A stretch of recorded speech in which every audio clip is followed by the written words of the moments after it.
Good morning, happy Sunday. ప్రార్థన. పరిశుద్ధ ప్రేమ కలిగిన తండ్రి, నీకే వందనములయ్యా.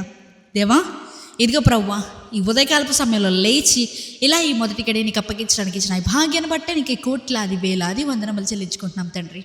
దేవా, ఈ ఆదివారపు దినమున వేగిరమే లేచి ఇలా ప్రభువా నీ మందిరానికి మేము వెళ్ళడానికి సిద్ధపడే భాగ్యాన్ని మాకు ఇచ్చావు. నీకే వందనాలు, స్తుతులు, స్తోత్రములు చెల్లించుకుంటున్నాం దేవా. తండ్రి, ఎవరెవరైతే మందిరానికి వెళ్ళడానికి సిద్ధపడుతున్నారో ప్రతి ఒక్కొక్కరి గురించి ప్రార్థిస్తున్నామయ్యా. వారిని మందిరానికి చేరుకునే భాగ్యాన్ని వారు దయచేయమని అడుగుతున్నాం ప్రభువా.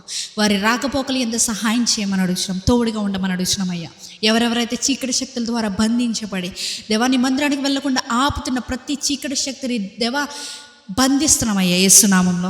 వారి జీవితంలో ప్రభు ఏ చీకటి శక్తి ఉండకుండా నీ మందిరానికి పూర్ణ హృదయంతో పూర్ణ ఆత్మతో వెళ్ళి నేను ఆరాధించే భాగ్యాన్ని ప్రతి ఒక్కరికి దయచేయమని అడుగుతున్నామయ్యా.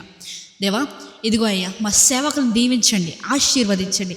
దేవాని చిత్తమైతే తండ్రి, దేవ వారి ద్వారా వారి నోళ్ళని వాడుకొని మాతో సూటిగా మాట్లాడమని అడుగుతున్నామయ్యా. వారి నోళ్ళని దహించు, అగ్ని వల్ల దహించమని అడుగుతున్నాను తండ్రి. దేవా, ఇదిగో ప్రభు, ఈ 2025 సంవత్సరంలో ఆఖరి నెలలోకి వచ్చేసామయ్యా. 11 నెలలు నీవు కాచి దాచి కాపాడవు ప్రభు. ఏ తెగులు మమ్మల్ని అంటకుండా తండ్రి దేవా నీ ఆశ్చర్య కార్యాలు, అద్భుత కార్యాలు చేస్తూ మమ్మల్ని దేవా నీ రెక్కల చాటుని కాచి కాపాడవయ్యా. తండ్రి, మమ్మల్ని సిగ్గుపరిచే దేవుడు అయితే కాదు ప్రభు. దేవా, ఎక్కడో కూడా మేము ఎక్కడైతే ప్రభు సిగ్గుపడ్డామో అక్కడ మా తలనెత్తే దేవుడవు తండ్రి. దేవా, ఈ మొదటి ఆదివారం మేము ప్రవేశిస్తుండగా ప్రభు మమ్మల్ని శుద్ధీకరించి మన అడుగుతున్నామయ్యా.